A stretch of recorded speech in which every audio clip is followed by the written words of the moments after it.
Facebook, the interactive one, will be out now, but I'm going to reactivate another one for you. But for now, then we've got Mr. Olayomi Koiki. We hope that the connection will hold so that we don't have any listen. But let me see whilst we get him on. Those of you on the YouTube, just bear with us whilst we just get it activated so that you can post your comments there. But let me say good morning to my brother, the White Lion himself. Yomi, good morning to you.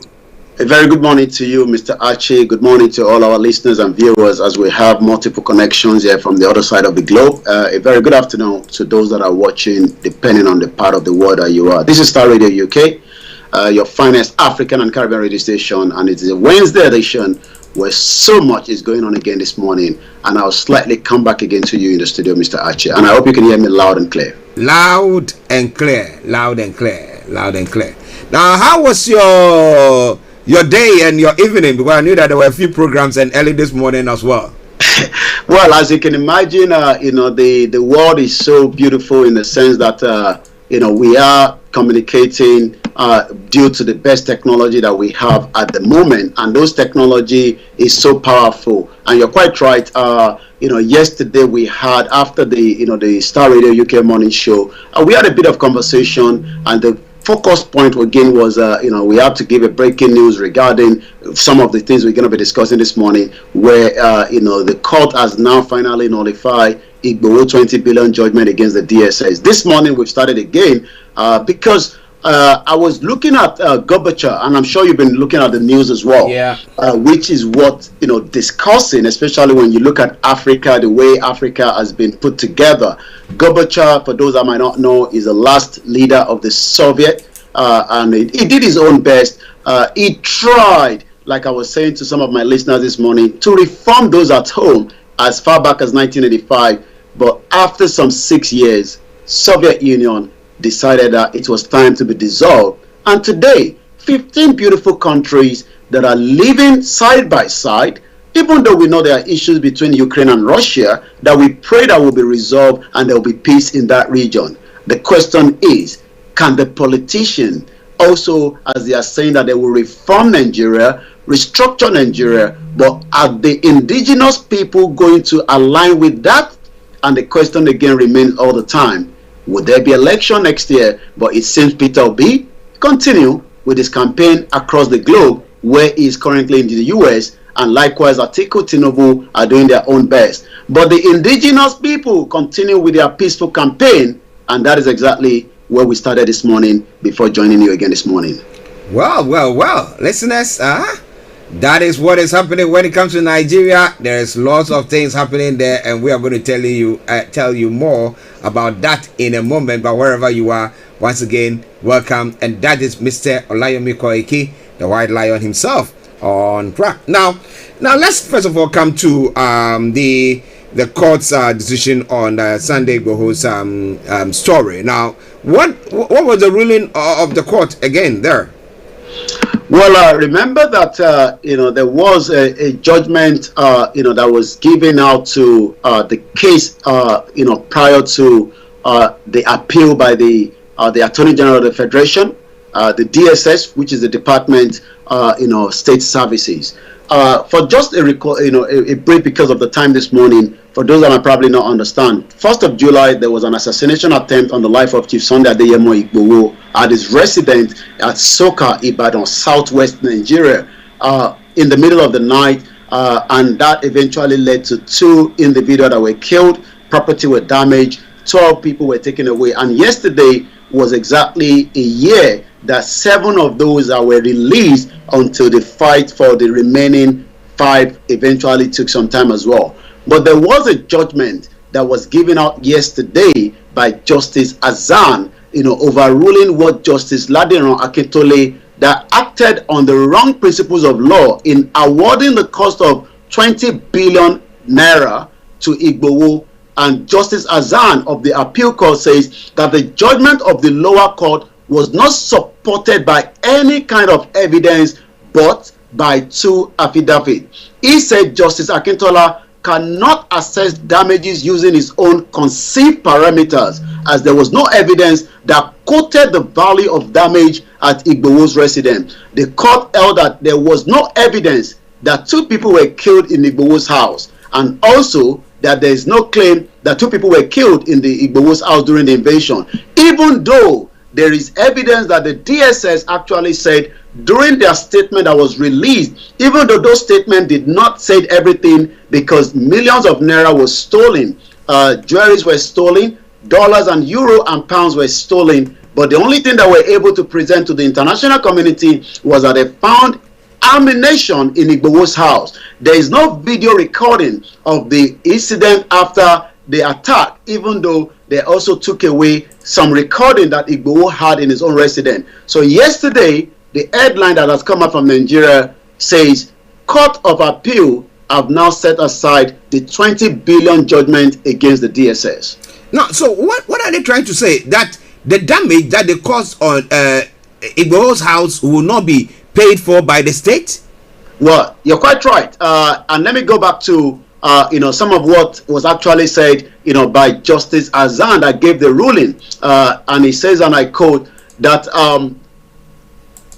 Igbowo filed, the appellant filed 6 ground of appeal against the court to determine if the trial judge was right to determine the issue of fundamental human right, if the trial judge was right to assume jurisdiction of the case against the federal government agency, if the originating motion of the respondent was also competent, if the respondent was right to take up arms against the government in his quest for self-determination, if the trial judge was right to enter judgment in favor of the respondent. So it seems that the government believed that the judgment that was given to Chief Sunday Adeyemo Igbowo, that was for value of 20 billion, was a favor. It was also that there was that Igbowo was taking arms against the government. I'm not sure whether they have any evidence to that, but it also went further to say that just as I read before, that Justice Akintola cannot assess those damages on that basis. And likewise, reacting to the judgment, as you can expect, the legal head of the DSS in Oyo State, Barrister Nuruddin Aderahman, said the judgment affirmed the position of the 1999 Constitution. Justice Azan resolved issue 1 to 4, 5, and 6 in the applicant favor and resolved 2 and 3 in the favor of the respondent. It subsequently held that the lower court lacks the jurisdiction to entertain the suit and set aside the judgment, ordering that respective party in the case should bear their cost. Wow. Now, I mean, fine, if you talk about bearing the cost for the court proceedings, I would say, okay, let's see. But the damage that has been caused, people who have died, are they trying to say that, this judge trying to say that they are all not true?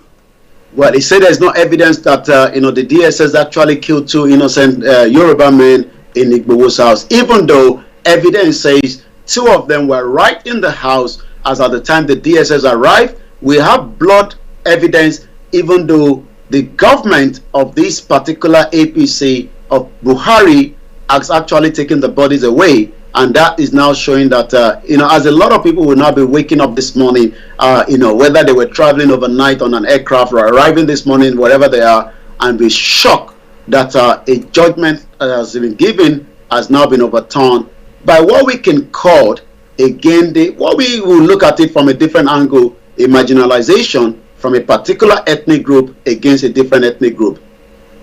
That was the question I was going to ask. Because the judge that gave the judgment was a Yoruba man. The one that gave this judgment now is from the Fulani, tribe. My goodness. Now, yesterday I was touching on a story from Ghana where the former president was talking about the judiciary, and it says that when citizens lose their confidence that they have in the judiciary, then the country is in trouble. Because this seems to be exactly what has happened. At least if this judge has come out to say that, look, we're not going to give him the full amount that was ruled to be given to him, but we think that so the damage, so we are going to cut it down to something. Somebody would think that, oh, maybe he's not being biased. But for him to blatantly say the DSS did not, there's no evidence to it that the DSS killed somebody. And what about the destruction of the house? Because they were firing at the house. Weren't they? My Well, yes, goodness. there is evidence. Like I said, bullets all over the house. But like we said, it seems the judge, Justice Azan. I'm not sure whether we have our chat on the YouTube. Maybe you might want to check on that. Or maybe It is on. It is on. Yeah. Apparently, it seems, like I said, a lot of people will be waking up this morning and try to review, this particular. And like you said, one justice that is not served properly, that means the rest of the country is in a real problem. And again, some of the accusation that that has now come out to say that there was nobody that was killed in the house is something that a lot of us are a little bit worried. That if the government just that means that if Igboho was killed in that particular incident, the government would have even totally denied that they ever visited his house, just like the late fella Nicola Kuti murder. Nobody till date has been found guilty for that death. Obviously. Well, Gbedemi Olu Yoku says that, but we have the witness. So that means there are people who witnessed whatever happened on the ground that day, and they are the ones who were saying. And then I remember, was it a few hours after the incident, in the morning, I think you fed us with information with the blood on the floor and everything that has been. So what are they talking about? So where are the bodies? I mean, what has the family been saying about all this? Because it doesn't make sense, does it? Well, I mean, you're quite right. The family continue to request, that the federal government should release the bodies because, like I said, there was enough evidence, that the two individuals that were killed, both his uncle and a very close businessman that was passing by that slept over, the bodies have not been recovered from the federal government. And this body should have been buried according to the Islamic rite. But it is now more than a year plus, and nobody knows whether the government have buried the bodies or the body is kept somewhere. So I think that is why they are trying to use it that, look, if we have got bodies of that sort, then definitely we would have released them or buried them or something of the sort. But they are saying, look, we don't have no bodies. That means, I mean, that's what they're trying to use as their evidence that there is no case to be answered there. Well, listeners, let the debate continue. Prince OG, I say, for some of Yoruba elders still believing in diplomacy in getting a nation, Nigeria had surprised you again that there is no justice. It is a failed state. I agree with you there, because I said when it gets to a point where citizens don't have confidence in the judiciary, forget it. Everybody takes the law into their own hands, because I know that when I come to you to seek redress, I won't get justice. So what is the point? Well, it is Starr Radio UK, the Wednesday edition of the morning show. Mr. Olayomi, Koiki in our North London studios. I'm Archie here in the South studios, and we're bringing you updates from Nigeria. Do you want to say something about that before we move on? No. We just move on. Okay. Now, Osibanjo has left to the US to woo some more investors into the country. Now, because of insecurity, people don't want to come and invest in the country. And you go to the south east, where because people feel that they are being marginalized, they are also doing everything to sabotage whatever that is going on. And you come to the southwest, we have all these Fulani headsmen rampaging the place to the north. I mean, destroying what people. So, what kind of investment is he trying to get? Them eventually putting the cart before the horse. Well, it seems he's probably planning the same trip, just as Peter Obi is still currently in the US, doing everything possibly best, to speak to the diaspora and get their support, because most of the politicians don't need the support of the diaspora that are living outside the country. You're quite right. The headline says, Osibanjo, the Vice President of the Federal Republic of Nigeria, goes to US in search of investors for Buhari regime. Remember that this party, came in the next level, the change, but it doesn't seem all that is working. Nigeria needs $410 billion to deliver the energy transition plan by 2060. What a very good plan, but in reality, some of these plans have been something that have been said for more than 60 years now. The Vice President departed Abuja today for the US to seek global partnership and support for Nigeria recently in inaugurating the energy transition. This is coming from Laolu Akonde, the media for the Vice President. The meeting, which is going to start on September 1st, to promote the plan and secure global support from the US government, the private sector, and other partners. Are they ready to come and support or bring their businesses to Nigeria in the situation that Nigeria is at the moment, where the airlines are struggling to recoup their money back from the sales of tickets, and likewise the insecurity that you've just talked about. Yes, most companies would like to set up businesses in Nigeria. They would like to get as many Nigerians youth that are currently out of jobs. We were actually speaking to somebody from Ikorodu, axis of Lagos State, this morning. 4 of his brother are now driving Keke Marua, which is just like one of the local transportation in Nigeria, as a degree holder. When they should have jobs, we hope that this trip that the vice president is going will probably woo a lot of investors to come to Nigeria. That's if they believe in Nigeria, because of the instability that we have presently. I don't think if I have money, I will want to invest in a place where there is insecurity, where I'm not sure if I go put something up, somebody is going to come and just destroy it. Why would I want to do that? So that's why I'm saying that they need to put their acts together if they really want to woo invested into the country. But who knows? Maybe some way, somehow, because we have some people doing their businesses there in the midst of all this. So maybe others will think that there is still the opportunity there and therefore they can still do it. But what do you think? We want to know, if you are listening to us or watching us this morning, would you want to go invest in Nigeria with what is going on at the moment? Let us hear from you. Now, I will bake bigger national cake, not bigger debts, if elected President Atiku. Where is he going to get the flour from? Where is he going to get the money to buy the big oven and bake that big cake that he's talking about, when the country is already indebted into that billions and billions and billions? Yomi. Well, you're quite right. Atiku, that is also vying for the president's seat, is currently also doing everything, to tell Nigerians, the plans and what it had to do to make Nigeria a better country and to make Nigerians to have opportunity. I will bake the bigger national cake. It seems when people hear this national cake, automatically it seems already there's too much knives to slice the cake, and that's why Nigeria hasn't worked for a very long time. It seems everybody is just building this national cake, and then only some percentage of people are having the bigger share of the cake. I mean, it's nice to build a bigger cake, according to Atiku, not bigger debt. That is what the current government is doing if elected. Mr. Abubakar noted that going into more debt would be a recipe for macroeconomic instability in Nigeria. The former Vice President Atiku, the presidential candidate on the platform of the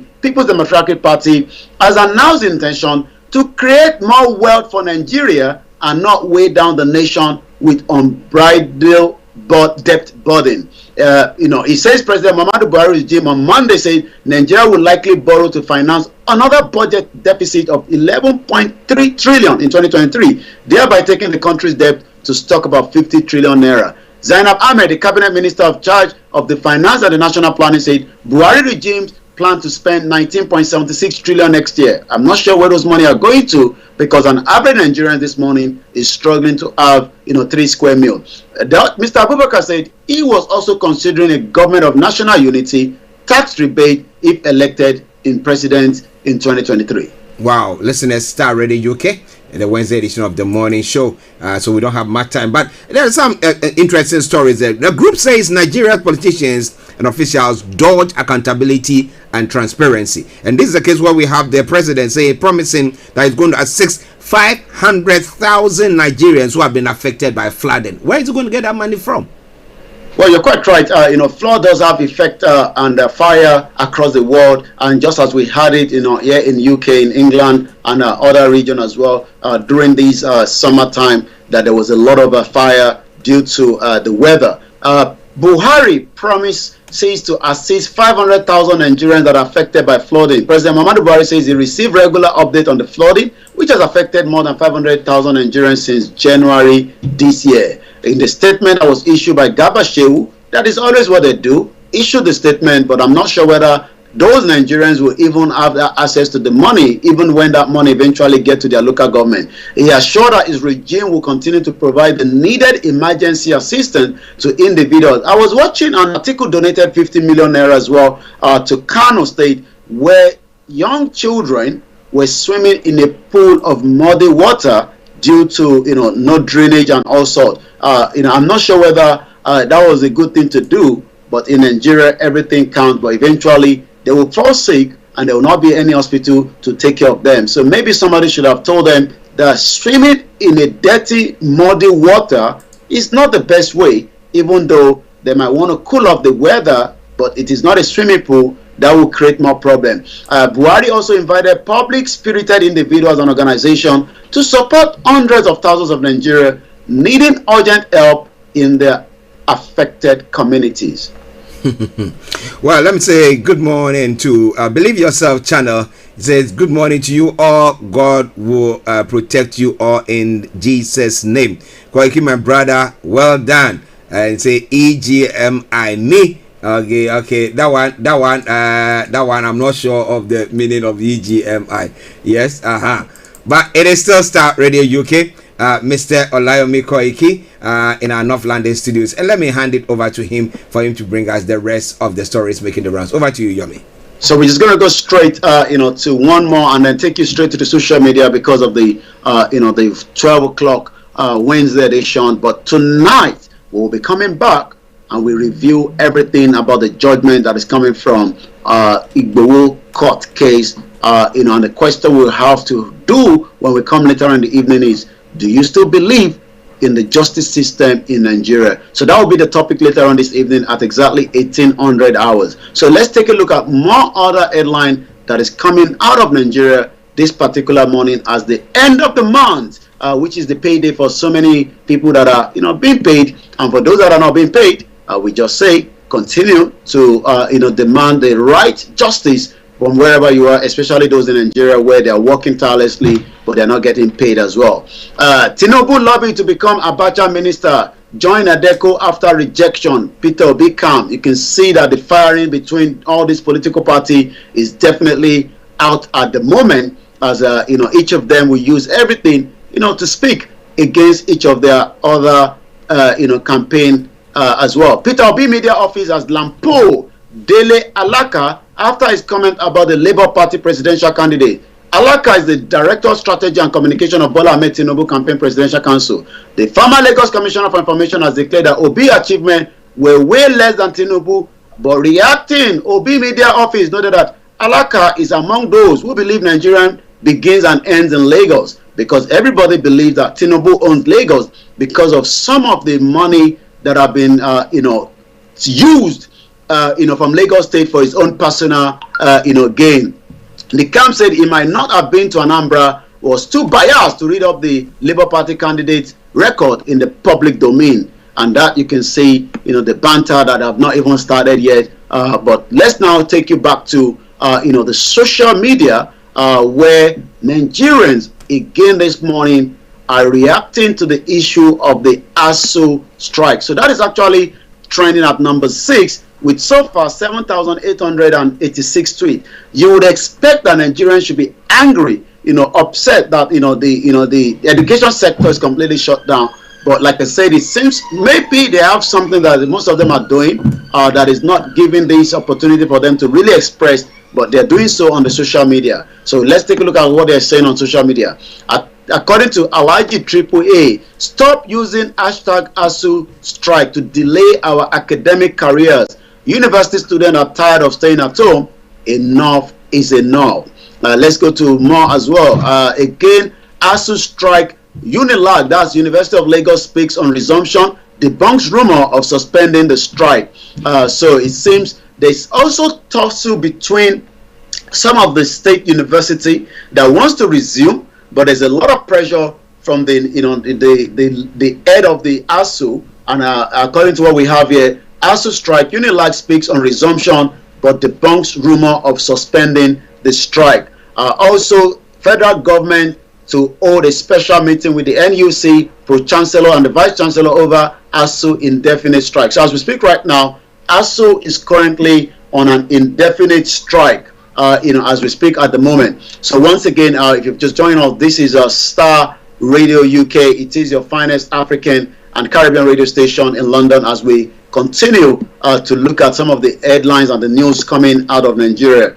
Now let's take you to to some of the other what is trending on the social media when you talk about Nigeria. As a lot of the Yorubas continue with their campaign and so like the the Biafrans are doing the same thing as well. The question that remains is as the government now have just about 30 days to respond back to the letter that was put out by Professor Banji Akintoye, the leader of the Yoruba self-determination movement, towards a peaceful exit out of Nigeria. Let's look at what Ilana UK said some few hours ago. A nation characterized with all the threat captured below can never progress. Hashtag Yoruba people have completely detached ourselves from the doomed contraction to lead good lives in our sovereign Yoruba nation, where we will fully enjoy our freedom, land and resources. And this is exactly what was said by Alice O'Connor, pen name.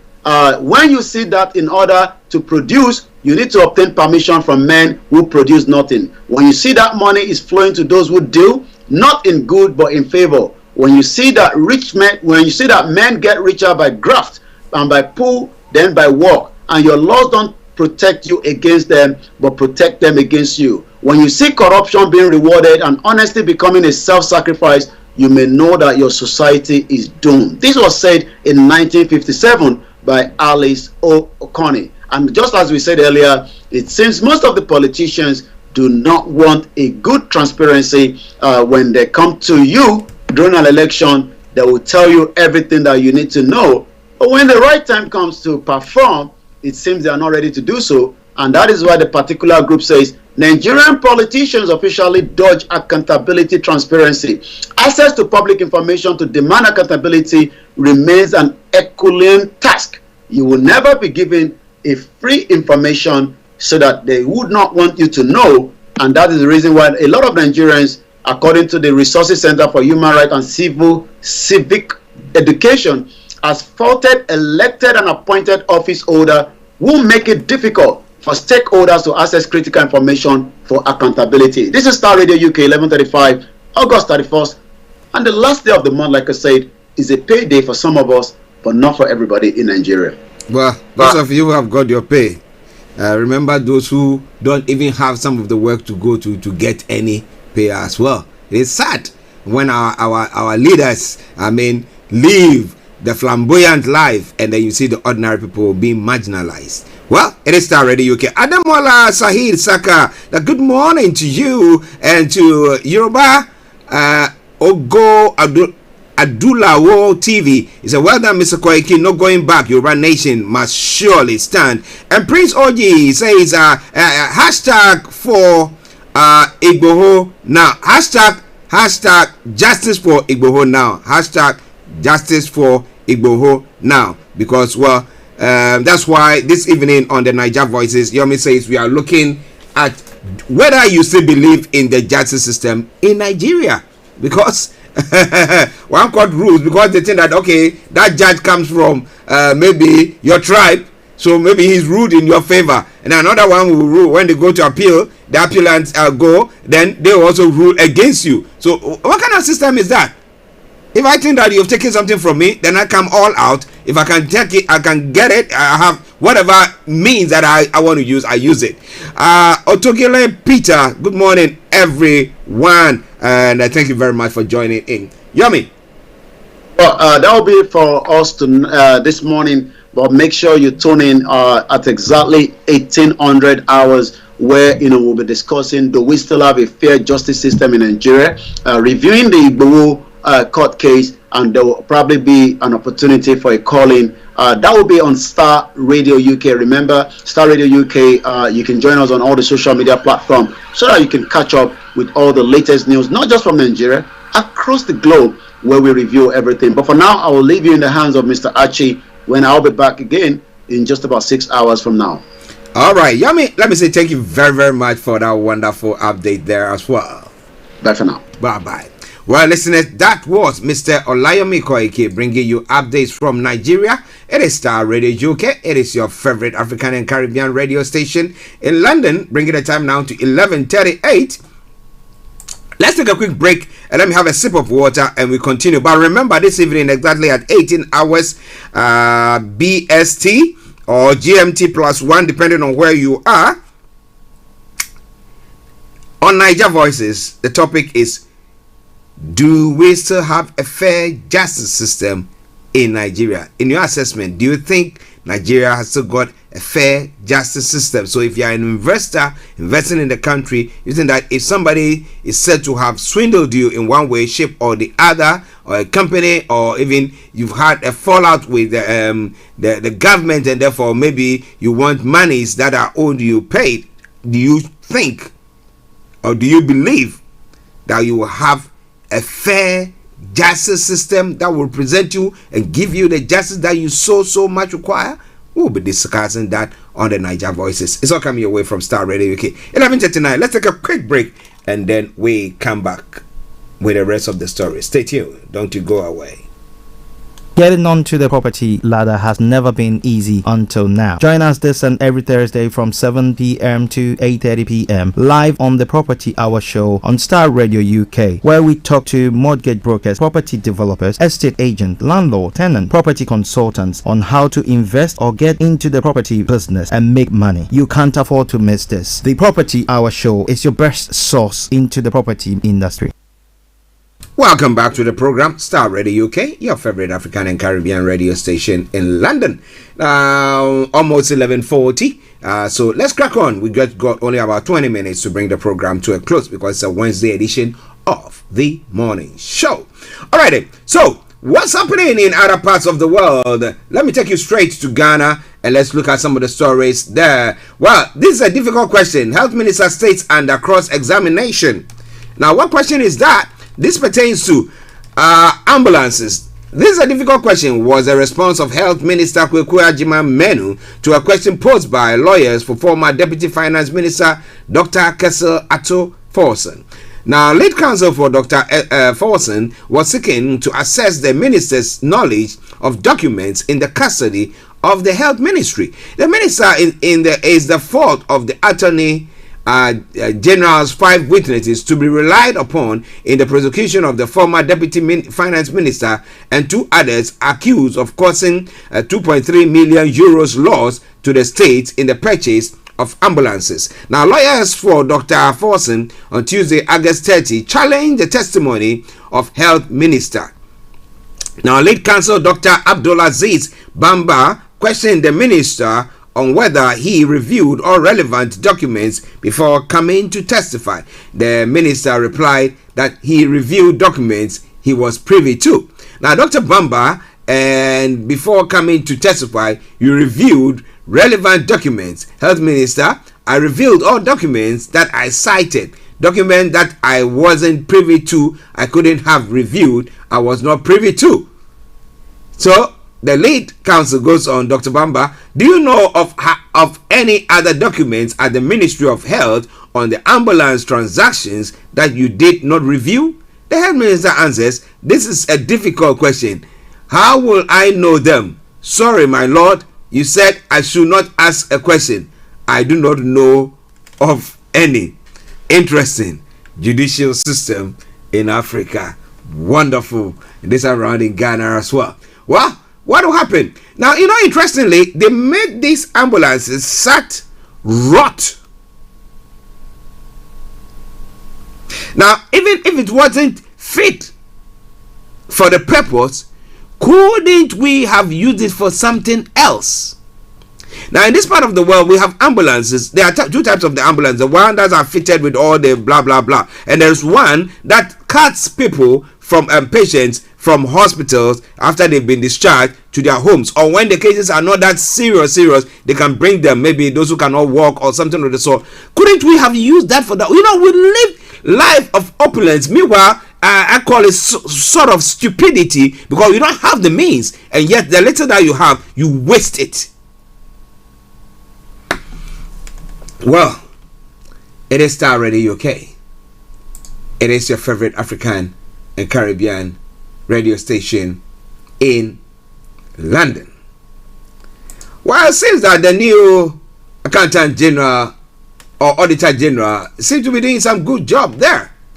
The 2021 Auditor General's report has charged Ghana Cocoa Board to cut back on its increasing finance costs following the swelling indebtedness seen in the past years. The report noted that Cocoa Board is relatively huge loans portfolio totaling 1.301 billion as of the end of 2019-2020 financial year. Now, we urge management to deploy and implement effective plans and strategies that will lead to the reduction of the board's indebtedness within the medium to long term, the report said. I think they think, well, we have the right to go a borrowing. Let's borrow some more.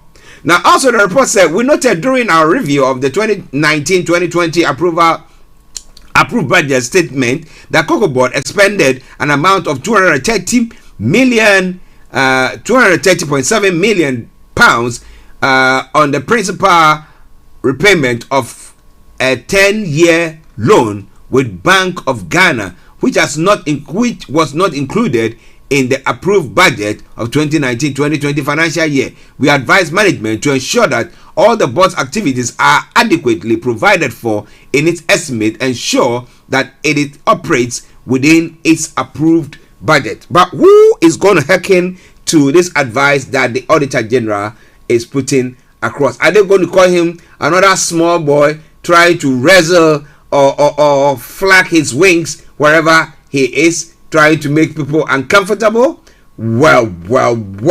It is all coming your way from Starr Radio UK. 11:45 the time, the morning show, the program, and I am Archie.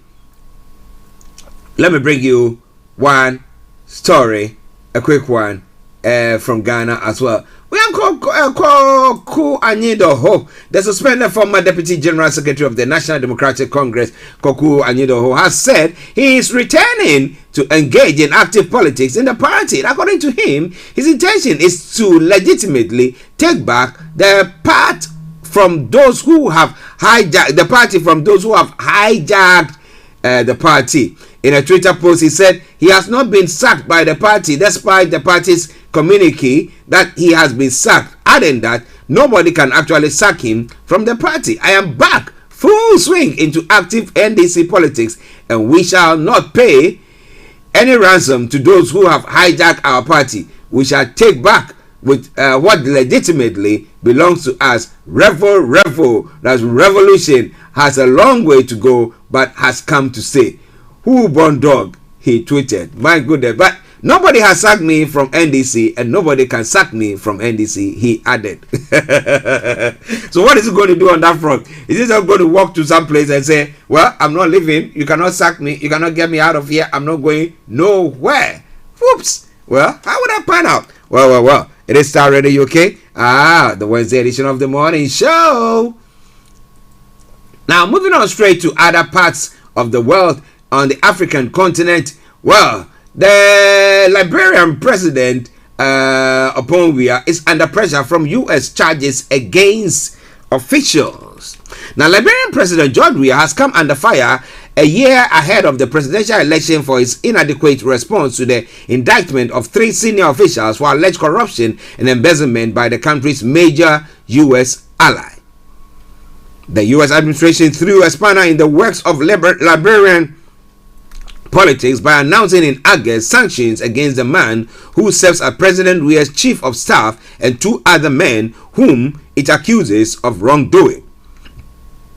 The charges highlight the pandemic corruption that plagued the poor West African country, ranked 136 out of 180 by the anti-corruption NGO Transparency International in its 2021 report. The U.S. State Department describes widespread government corruption as an obstacle to investment and development that fuels, for example, the lack of electricity and roads, in a report on the business climate in Liberia in 2022. So what will Oponwia do, knowing that he will love to win the next elections? Is he going to extradite these two to the U.S. to go and face the full rigors of the law? Or what do you think he's going to do there? This all coming away from Starr Radio UK. It is your favorite African and Caribbean radio station in London. Okay, one final story, and then we come to other to Europe and other parts of the world. Now, African leaders call for a privileged partnership with Europe. And it says, Tunisian Prime Minister and Benin President are praising the qualities of their countries to encourage French CEOs gathered at the National Confederation of French Employers annual meeting in Paris to invest in Africa. Najla Burden, Tunisian Prime Minister, called for more investment during her speech at the meeting. Now, Europe will benefit from betting on Africa now through ESG, environmental, social, and governance criteria, which are attracting more and more international liquidity, especially since the pandemic, with $26 billion dedicated to renewable energy alone in 2021. But also Europe will benefit from focusing on project financing in the PPP, that is public-private partnership. Now, a format that facilitates economic diversification and support the continent's priorities. Now, Benin's President Patrice Talon, a former company director himself, took the opportunity to praise Benin's development model and assets for foreign investment. We have set up a special economic zone in which, unfortunately, there are still not many French people, but there are many Asians, unfortunately, because I am in France, and I say that, unfortunately, we expect that once again Asia will not overtake France in this area. I have a special, somewhat emotional attachment to France, and I expect French entrepreneurs to come and see for themselves what is going on and take the risk of coming to do something, however small it may be, to begin with. Okay, that's a good pitch there. Now, who will go? I mean, I know that Benin are doing quite well than most other African countries. But what do you think about all that? It's all coming your way from Starr Radio UK. It is your favorite African and Caribbean radio station in London.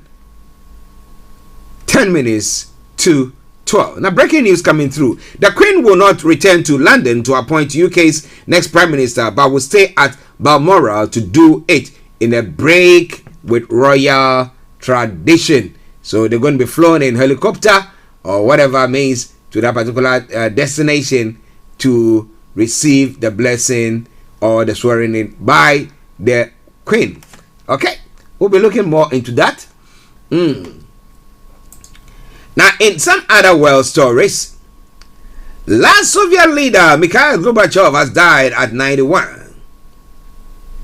And it says, Mikhail Gorbachev, the former Soviet leader who brought the Cold War to a peaceful end, has died aged 91. Mr. Gorbachev took power in 1985 and introduced reforms as well as opening up the Soviet Union to the world. But he was unable to prevent the slow collapse of the Union, and many Russians blame him for the years of turmoil that ensued. Now, outside Russia, he was widely respected, with the UN chief saying he had changed the course of history. Now, Mikhail Gorbachev was one of a kind statesman. UN Secretary General Antonio Guterres said the world has lost a towering global leader, committed multilateralist, and tireless advocate for peace. The hospital in Moscow, where he died, said he had been suffering from a long and serious illness. In recent years, his health had been in decline and he had been in and out of hospital. In June, international media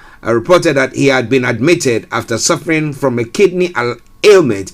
Now, though his cause of death has not been announced, he will be buried in Moscow Novodevichy Cemetery, the resting place of many prominent Russians. It is not clear whether he will receive a state funeral. Now, President Vladimir Putin sent his deepest condolences, describing how Mr. Gorbachev had had a huge impact in the course of history. He deeply understood the reforms were necessary. He strove to offer his own solutions to urgent problems, the Russian leader said. The two men had a strained relationship. Their last meeting reportedly in 2006. Most recently, Mr. Gorbachev was said to have been unhappy with Mr. Putin's decision to invade Ukraine, even though he had supported the annexation of Crimea in 2014. In his tribute, UK Prime Minister Boris Johnson said he admired Mr. Gorbachev's courage and integrity, adding, in a time of Putin's aggression in Ukraine, his tireless commitment to opening up Soviet remains an example to us all.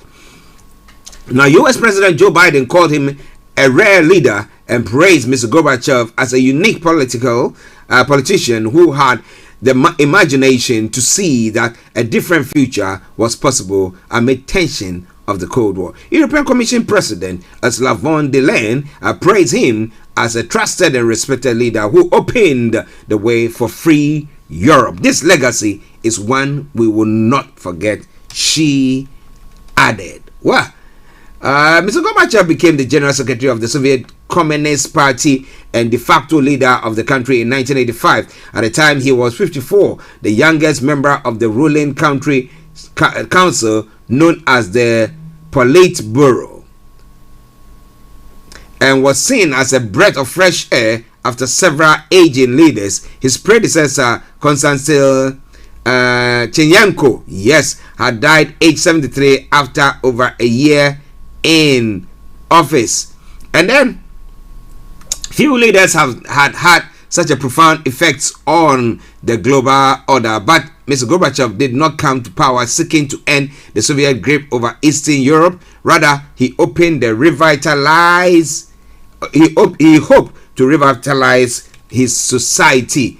The Soviet economy had been struggling for years to keep up with the US, and his policy of perestroika sought to introduce some market-like reforms to the state-run systems. Internationally, he reached arms controls deals with the US, refused to intervene with the Eastern European nations, rose up against their communist rulers, and ended the bloody Soviet war in Afghanistan that had raged since 1979. Meanwhile, his policy of glasnost or openness allowed people to criticize the government in a way which had been previously unthinkable. But it also unleashed nationalist sentiments in many regions of the country, which eventually undermined the stability of the country and led to the collapse. In 1991, after shambolically organized coup by communist hardliners failed, Mr. Gorbachev agreed to dissolve the Soviet Union and left office. Okay, now he's seen in the West as an architect of reforms who created the condition for the end of the Cold War in 1991, a time deep tension between the Soviet Union and Western nations, including the US and Britain. He was awarded the Nobel Peace Prize in 1990 for the leading role he played in the radical change in East-West relationship. But in the new Russia that emerged in 1991, he was on the fringes of politics, focusing on educational and humanitarian projects. Mr. Gorbachev made one ill-fated attempt to return to political life in 1996, receiving just 0.5% of the vote in presidential elections. Wow. Now, Henry Kissinger, who served as a U.S. Secretary of State under President Richard Nixon, told a Newsnight program that Mr. Gorbachev will be remembered in history as a man who started historic transformation that were to be to the benefit of mankind and to the Russian people. We say once again, may his soul rest in perfect peace. It is Starr Radio UK, your favorite African and Caribbean radio station in London. Okay, now this is quite an interesting one. Personal advert has been banned for misleading green claims. Advert for personal laundry detergent has been banned for unsubstantiated eco claims. Believe you me, this is the part of the world where you cannot just say anything and just go scot-free. Everything is scrutinized. But well, it's one of those stories. One final story: the spy for Canada smuggled Shamima Begum to Syria. Now, Shamima Begum was who fled the UK and joined the Islamic State group, was smuggled into Syria by an intelligence agent for Canada. Now, files seen by some networks shows he claimed to have shared Miss Begum's passport details with Canada and smuggled other Britons to fight for hires. Ms. Begum's lawyers are challenging the removal of her citizenship, arguing she was a trafficking victim. Now, Canada and the UK declined to comment on security issues. Ms. Begum was 15 when she and two other East London schoolgirls, Khadija Sultana, 16, and 15-year-old Amira Abbas, traveled to Syria to join the IS group in 2015. At the main Istanbul bus station, the girls met Mohammed al-Rashid, who would facilitate their journey to IS-controlled Syria. A senior intelligence officer at an agency which is part of the global coalition against IS has confirmed that Rashid was providing information to Canadian intelligence while smuggling people to IS. So, the question is, what happens now to Shamima Begum? She was lured into it. That is a difficult one. If you are the Home Secretary, what will you do? If you are the Justice Secretary, what can you do? All right then. So this is why I bring the program to a close for today. Yes, this evening exactly at 6 o'clock. That is 18 hours BST. So Olayomi Koiki will be coming your way with the Niger Voices. So make a date with him, and tomorrow morning, God willing, we'll be bringing you the Thursday edition of the morning show. So stay tuned. It's been me, Archie, and it's been lovely. You keeping me company. Have a wonderful day, and bye-bye for now.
On your smartphone.